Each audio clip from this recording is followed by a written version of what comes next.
दोस्तों नमस्कार। बिहनिया संजय से मैं कौशल तिवारी। 5 राज्यों के चुनाव परिणाम ने सब कुछ उलट पुलट करके रख दिया है। भाजपा जहां बेहद उत्साहित है, वहीं कांग्रेस अब भी सदमे से उबर नहीं पाई है। उनके बीच बिखराव की नई बयार चल रही है। इन सब के बीच आम आदमी पार्टी से जुड़े लोगों को अब उम्मीद हो चला है कि आने वाले दिनों में जितने भी राज्यों में चुनाव होंगे वे पंजाब मॉडल दिखाकर या दिल्ली मॉडल दिखाकर उन राज्यों में सत्ता हासिल कर सकते हैं। सबसे बड़ी दिक्कत कांग्रेस की है, क्योंकि आने वाले दिनों में जिन राज्यों में चुनाव होना है उनमें राजस्थान और छत्तीसगढ़ में कांग्रेस की सत्ता है। यहां भाजपा भी चिंतित है, क्योंकि सत्ता विरोधी वोट यदि आप ले जाएगा तो फिर भाजपा के लिए क्या बचेगा। छत्तीसगढ़ में भाजपा जिस बुरी पराजय का शिकार हुई है उससे वह अब तक उबर नहीं पाई है, और आम आदमी पार्टी ने जिस तरीके से सदस्यता अभियान छेड़ा है और उसके साथ ग्रामीण अंचलों के लोग भी जुड़ने लगे हैं, उससे आम आदमी पार्टी को छत्तीसगढ़ में उम्मीद जगने लगी है। छत्तीसगढ़ के विधानसभा में कांग्रेस जहां 70 सीट के साथ है, वहीं भाजपा बड़ी मुश्किल से दहाई पार कर पाई है। जनता कांग्रेस जोगी को भी उम्मीद थी, लेकिन उनके नेता और छत्तीसगढ़ के प्रथम मुख्यमंत्री अजीत जोगी के निधन के बाद नेतृत्व संभालने में अमित जोगी कितना सक्षम होंगे, यह अभी भविष्य के गर्त में है। यकीन मानिए, ऐसी स्थिति में यदि छत्तीसगढ़ में आम आदमी पार्टी ने पैर जमाना शुरू कर दिया है तो आने वाले दिनों में कांग्रेस ही नहीं, भाजपा के लिए भी आम आदमी पार्टी सबसे बड़े खतरे की घंटी के रूप में सामने आएगी। आम आदमी पार्टी ने जिस तरीके से भूपेश सरकार पर प्रहार करना शुरू किया है, डीएमएफ फंड की बात हो या फिर शराबबंदी की बात हो या बेरोजगारों को रोजगार भत्ता देने की बात हो, आम आदमी पार्टी ने हर उस मुद्दे को उठाया है जो कांग्रेस के लिए आने वाले दिनों में दिक्कत खड़ी कर सकती है। खासकर प्रदेश कांग्रेस के अध्यक्ष मोहन मरकाम के खिलाफ जिस तरीके से आम आदमी पार्टी मुखर हुई है, उससे कांग्रेस के भीतर बेचैनी भी बढ़ी है। और आने वाले दिनों में यानी अगले महीने खैरागढ़ उपचुनाव जब होने जा रहा है तो यह कांग्रेस के लिए न केवल चुनौती है बल्कि भूपेश बघेल के लिए भी सबसे बड़ी चुनौती है। यहां आम आदमी पार्टी अपनी प्रत्याशी खड़ा करेंगे या नहीं यह तय नहीं है, और मुकाबला क्या केवल भाजपा और कांग्रेस के बीच होगा यह भी अभी कुछ साफ नहीं है। लेकिन जिस तरीके से दावेदारों की संख्या कांग्रेस और भाजपा में सामने आने लगी है, उसके बाद यदि टिकट वितरण के बाद विद्रोह के स्वर सुनाई देने लगे या विद्रोह हो जाए तो कोई अचरज की बात नहीं है। खैरागढ़ विधानसभा का सीट राज परिवार के कब्जे में रहा है, और राज परिवार में विवाद होने के कारण कांग्रेस नहीं चाहती कि इस बार राज परिवार से किसी को टिकट दे। हालांकि कांग्रेस में दबाव बहुत है, कांग्रेस के नेता चाहते हैं कि राज परिवार से ही टिकट दें, लेकिन कांग्रेस के सामने सबसे बड़ी दिक्कत यह है कि वह कुछ अलग हटकर करना चाहती है।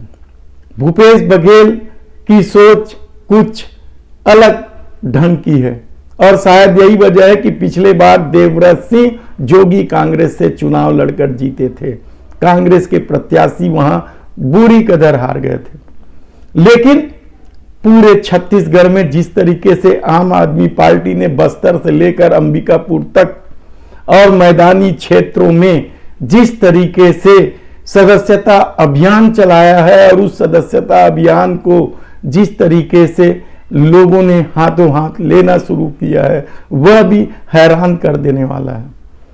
मध्य प्रदेश के जमाने से तीसरा विकल्प को लेकर आम जनता एक उम्मीद के रूप में दूसरे राजनीतिक दलों को देखते रही है, लेकिन इस उम्मीद पर तीसरा मोर्चा कभी सफल नहीं रहा और कांग्रेस और भाजपा ही सत्ता में रहे हैं। आम लोगों की माने तो कांग्रेस और भाजपा दोनों की सरकार देख देख कर वे थक गए हैं। एक बहुत बड़ा वर्ग है जो कांग्रेस और भाजपा से बेहद नाराज है। ऐसा वर्ग क्या आम आदमी पार्टी को पंजाब की तर्ज पर या दिल्ली की तर्ज पर सत्ता सीन कर सकते हैं? यकीनन। हालांकि कांग्रेस सरकार ने बहुत सारे वादे किए हैं और सबसे बड़ा वादा तो 2500 रुपए धान का समर्थन मूल्य का है। मोदी सत्ता के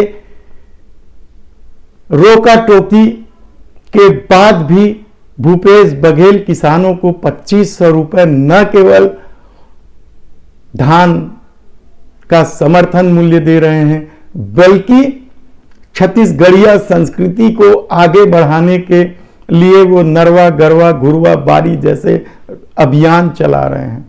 गोबर को लेकर जिस तरीके से भूपेश बघेल ने काम शुरू किया है, उससे भाजपा के सामने सबसे बड़ी दिक्कत खड़ी हो गई है।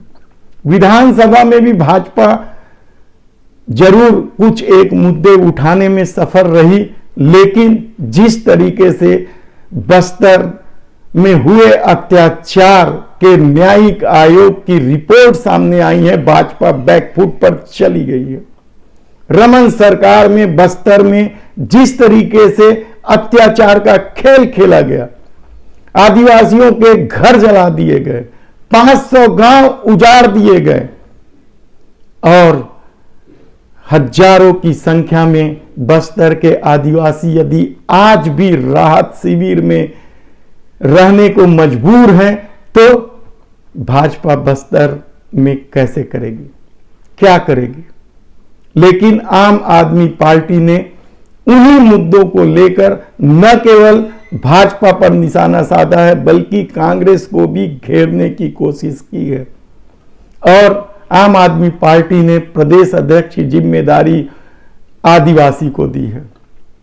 हालांकि छत्तीसगढ़ आदिवासी और पिछड़ा वर्ग के लोगों के लिए हमेशा से ही महत्वपूर्ण रहा है, लेकिन यहां कुर्मी और साहू समाज आपस में बेहद बटे हुए हैं और इन्हें साधना कांग्रेस के लिए इसलिए भी मुश्किल भरा काम है क्योंकि कहा जाता है कि 60% से अधिक साहू समाज के लोगों की रुचि भाजपा की ओर है। लेकिन ताम्रध्वज साहू और धनेन्द्र साहू जैसे दिग्गज नेताओं ने साहू समाज को कांग्रेस की तरफ मोड़ने का काम किया है। तब सवाल यह है कि आम आदमी पार्टी को लेकर यदि शहर से लेकर ग्रामीण क्षेत्रों में एक उम्मीद जगी है, तो क्या आने वाले दिनों में भाजपा के लिए आम आदमी पार्टी सबसे बड़ा खतरा बनने जा रही है? क्योंकि सरकार विरोधी वोट को यदि आम आदमी पार्टी ले जाती है तो भाजपा के लिए कुछ नहीं बचेगा। बस्तर में चल रहे